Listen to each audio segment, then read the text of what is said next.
In this video, we are going to be looking at inequalities in one variable. Now, before we start on these guided notes, I would like you to take out your math journal and open up to the page that you're planning on putting next to, or the page that's going to go next to those guided notes. And I'd like you to jot down the following things.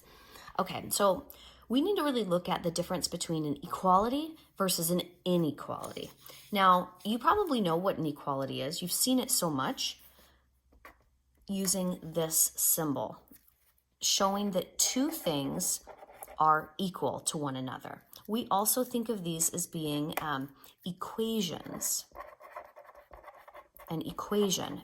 And all that means is that it's a mathematical statement where everything on this side is equal to everything on that side.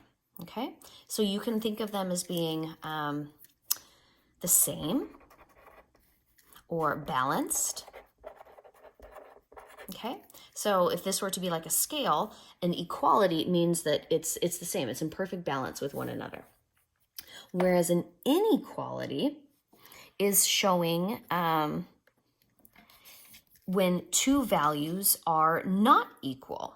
So let's do, there we go. They are not equal.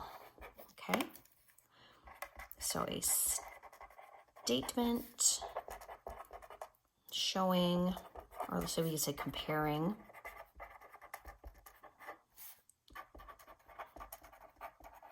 two values as not equal. And we would say that one side is greater than, less than the other. Okay, so remember, we have the greater than sign, the less than sign, greater than or equal to, less than or equal to. And these symbols just mean that it could be either one. They could be equal or they could be greater than. This one could be less than, could also be equal to. So we have these two different things. We have equalities and then inequalities. Okay, I think I was cut off the edge, so hopefully you saw that okay. All right, so back to our original guided notes. So our inequalities. Okay, so our inequalities in one variable, basically we use these in algebra or pre-algebra when you have a variable, meaning a letter that represents a number, when you don't know what the value of that variable is precisely, but you know something about it. So in this situation, that variable is greater than 3. And you would show that solution as a shaded region on a number line. And this is referred to as the solution set. So that means any number that is within that shaded region could theoretically be part of that solution. And that's all of the possibilities of that solution are thought of as a set. Okay, so a grouping of numbers. Okay, so if in this one we have x is greater than 3, that means we're going to find it on a number line. So 1, 2, 3, 4, 5. We're going to put 3 on the number line. And anything that is greater than that. So x could be anything greater than 3. So I'm going to write that here. X is greater than 3. And we would show it that way. So this would be the solution set for x is greater than 3. All right, over here. X is less than 3. Go ahead and write that. X is less than 3.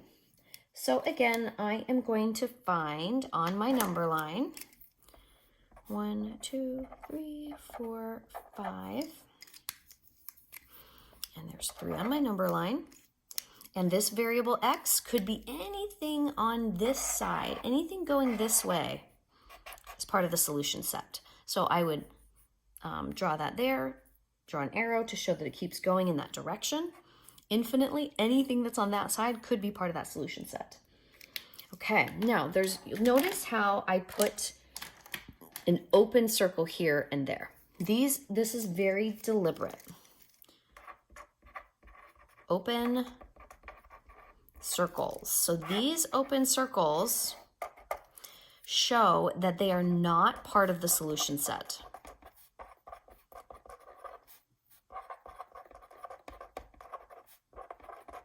Okay, so if we were to ask for this one, x is less than 3, could x be 2? Yes. Could x be 1? Yes. Could x be negative 2? Yes. Could x be 3?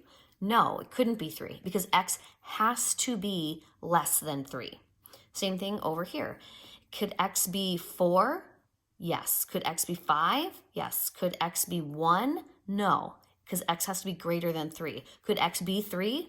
No, because it's an open circle. It's not equal to 3. It has to be greater than 3. So you're not going to have the solution for that one. Okay, so let's go down to the next part where we have the greater than or equal to. So x is greater than or equal to 3. So x is greater than or equal to 3. Okay, I'm going to number my number line again.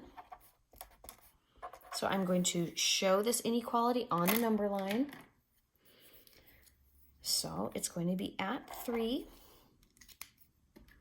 Only this time I am going to color in because 3 is a possibility. X is greater than or equal to 3. So it's possible that 3 is included or that 3 is a possible solution. So there we go. Anything that is greater than or equal to 3 is part of the solution set. So I have a closed circle. All right, last one over here. X is less than or equal to 3.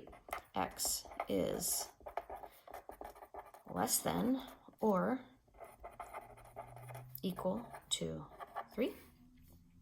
So again, I'm going to number my number line.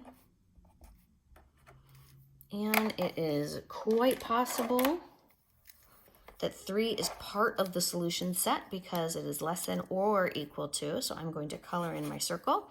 And anything that's on that side of the spot is part of the solution set. So we have very deliberately shown here closed circles because they are part of the solution set. Okay. Okay, so those are included within the solution set because they're colored in. So it's part of the solution. So anything that is part of the colored in part could be a possible solution for that x value. Okay, I think that about covers it.